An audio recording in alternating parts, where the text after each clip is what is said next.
Comment connaître Dieu ou comment parvenir à connaître Dieu?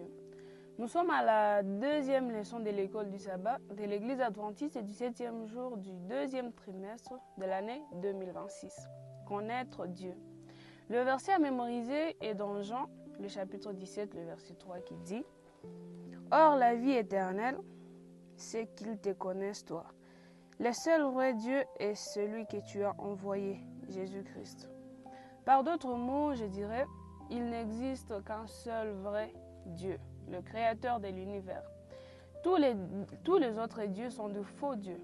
Il existe un seul Seigneur et Sauveur de l'humanité. Les ténèbres de la méconnaissance enveloppent la terre.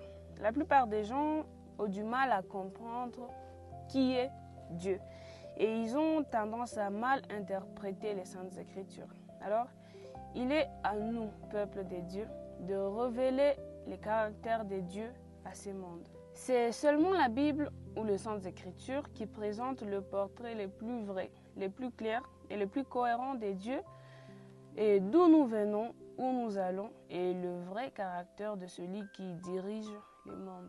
Alors, qui est Dieu? Dieu est saint. La sainteté est le cœur de sa nature. Dieu est amour. Et dans ce contexte, on ne parle pas de l'amour de ce monde, l'amour déjà déformé. C'est le vrai amour qui est l'essence de la nature de Dieu. Dieu est le créateur, celui qui contrôle tout. Il est tellement puissant qu'à sa parole, il a créé le monde. Il est Emmanuel, Dieu avec nous. Il est celui qui a été, qui est et qui sera avec nous.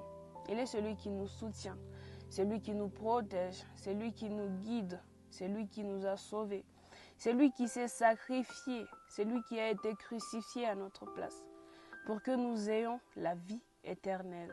En acceptant Jésus-Christ comme Sauveur et Seigneur, nous avons la vie éternelle et nous devenons son peuple. Nous devenons le peuple qui reflète son caractère dans ce monde.